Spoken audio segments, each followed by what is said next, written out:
Charlize, can you hear me in the over the sound, over the voice? Okay, good. Okay, so today's session is not going to be like a lecture or anything. It's more just for information regarding your upcoming assessments and for any questions that you guys may have as well. So since there's only 2 or 3 people here, we're just gonna give them a few minutes and then we will start. This will be recorded as well, so it will be available for everybody to see later on if they want to view the recorded uh, session as well. If you do have any questions as well, just you can go ahead and type them in the chat box there as well.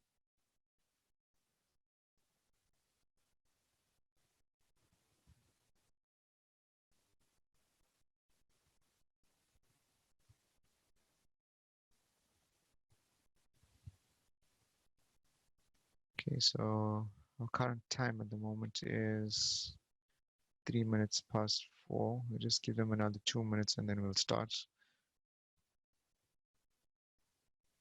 So far, how have you been managing with the work and stuff? Are there any concerns, any questions? How's the studying going? Are you managing with data, material?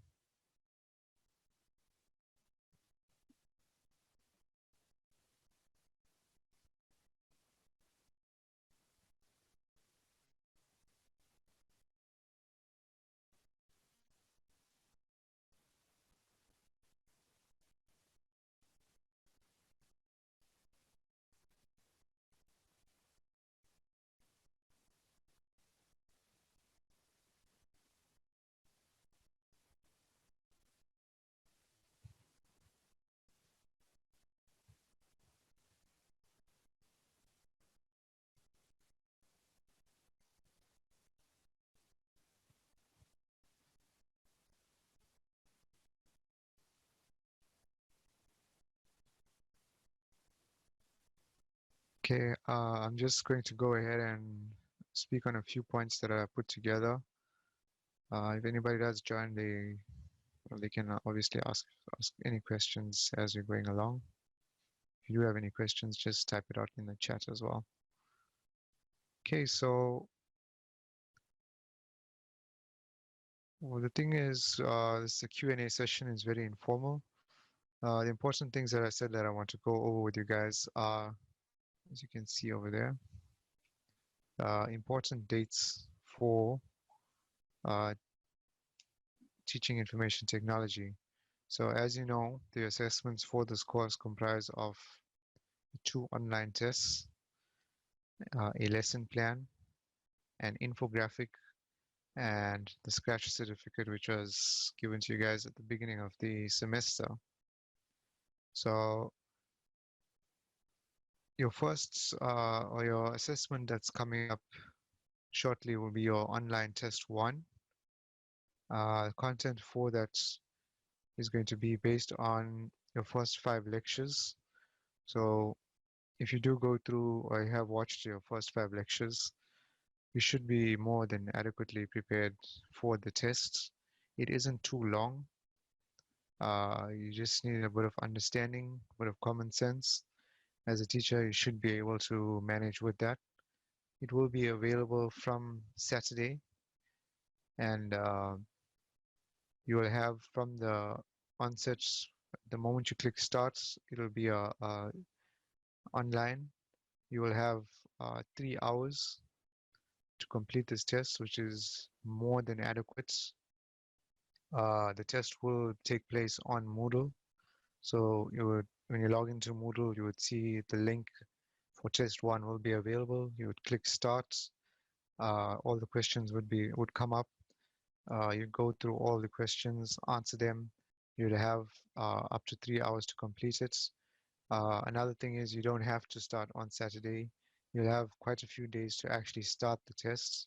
It'll be, if I remember correctly, from Saturday up till test 2, which is next week, to actually start and complete the test.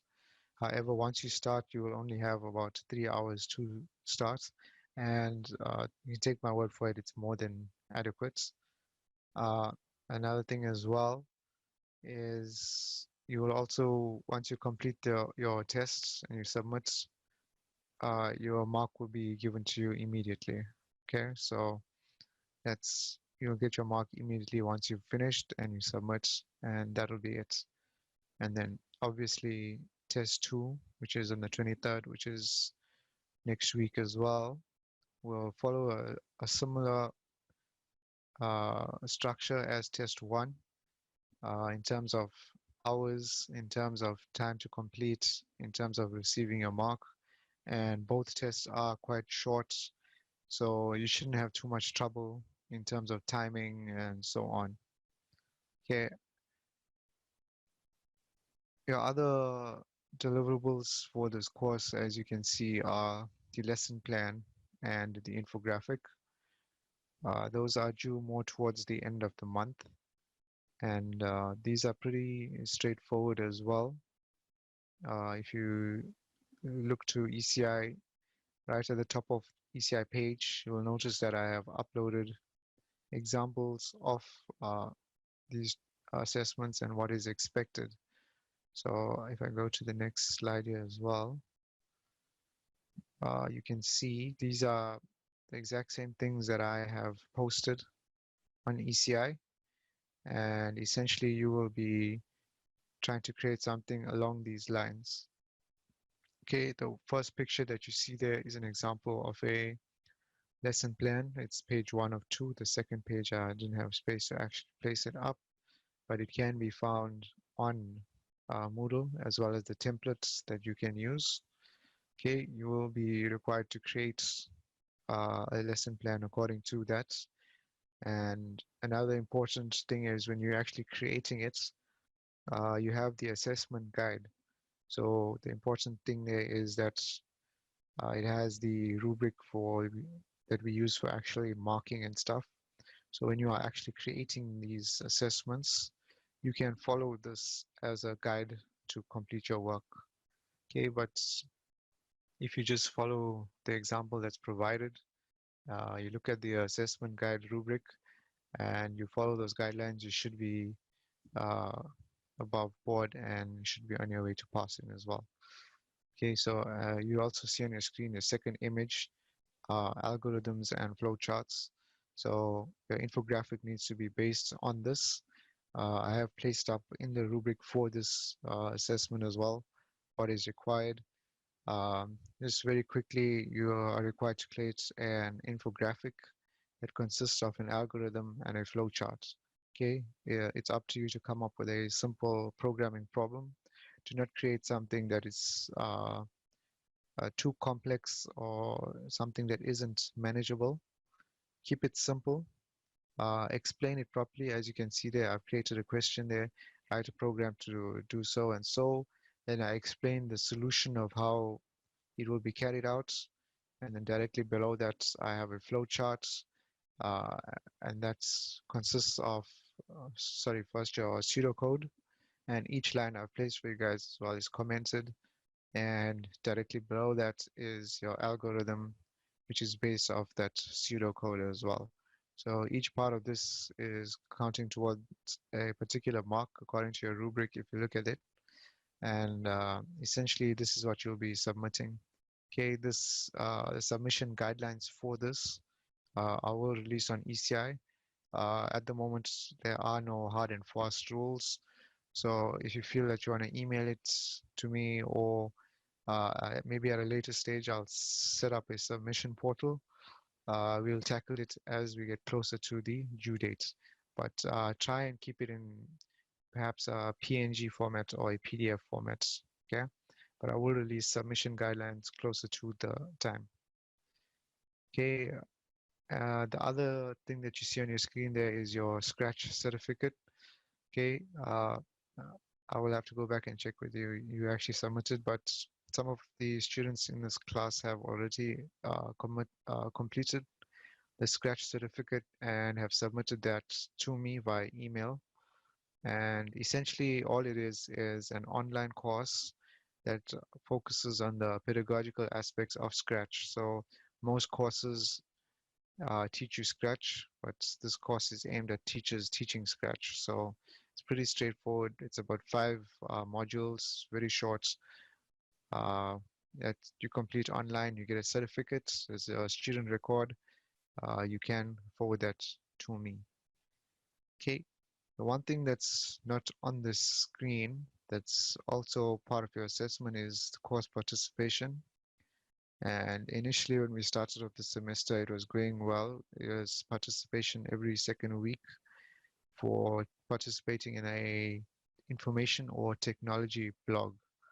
And we had to share posts and news and updates from the web on ECI. However, once the lockdown took place and uh, learners and everybody were at home, I don't think people had access to data. So I will be reviewing the participation, waiting for your assessments and marks in terms of your final mark, and I will post up details of that online. However, as a precaution, just take part in all the activities, watch all the videos online, complete all the news posts that we're supposed to complete. We're not going to be hard and fast given the lockdown rules and the access to data and other issues surrounding this pandemic and so on and so forth. Okay, so participate and take part in that because, as you know, participation for this module, unlike other modules, forms a relatively high weighting for this module. Okay, uh, these are essentially the important aspects that I wanted to speak about for this module in terms of the assessment and how you will be graded and in terms of passing and so on and so forth. Uh, if you do have any other questions, you can ask them to me now or you can email them to me. I noticed that we haven't had many participants in this session. There are just uh, one student and some of the staff members as well. However, in terms of students, there aren't many students online. So I think I'll just wait a few more minutes. Let's see if anybody joins. We don't want to give anybody, we want to give everybody the benefit of the doubt. It's already 4:15. In the interim, do you have any questions or comments so far? Charlize, maybe you want to pose them to me in the chat. I can answer them for you while we are here. Maybe relating to your assessment or relating to any course material or any other questions that you may have or concerns. You can type them out as well. I said if you want a student to be promoted as a panelist, that can also happen. Okay. How do I go about doing that? I would do it, but Charlize would just have to send me a message in the chat saying that she would like to be a panelist. Okay, okay. I think let's just wait. Perhaps she does not have any questions.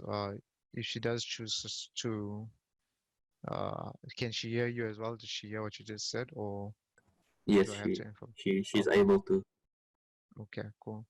Let's see. Perhaps she doesn't have any questions at the moment, but I don't want to drag on the session as well too long because I see there's just one student, and I believe this is recorded as well.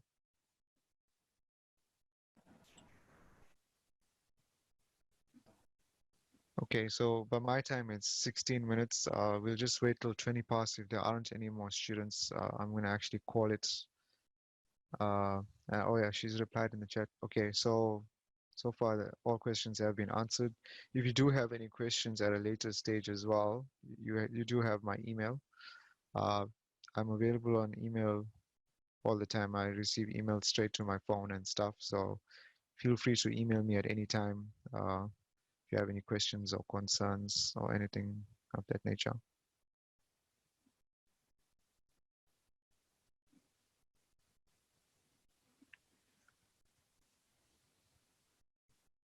Josh, I think we'll run the session till 20 past. I don't think that anybody else will be joining. It's already been 15 minutes, so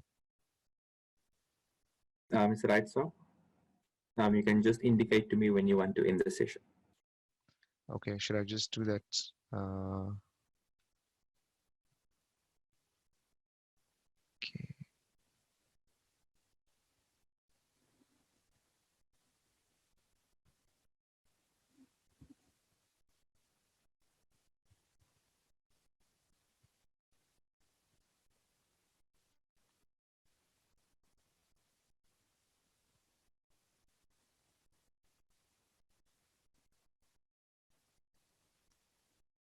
Yeah, I also feel like it's quite late in the session. It's already 18 minutes in. I feel like if somebody was going to join, they would have at this point. So maybe in the interest of saving data and things like that, I think maybe perhaps we'll call it a session. What do you feel, Josh? Okay, confirmation of ending the session. I will now end the live stream on YouTube. Okay. And Okay.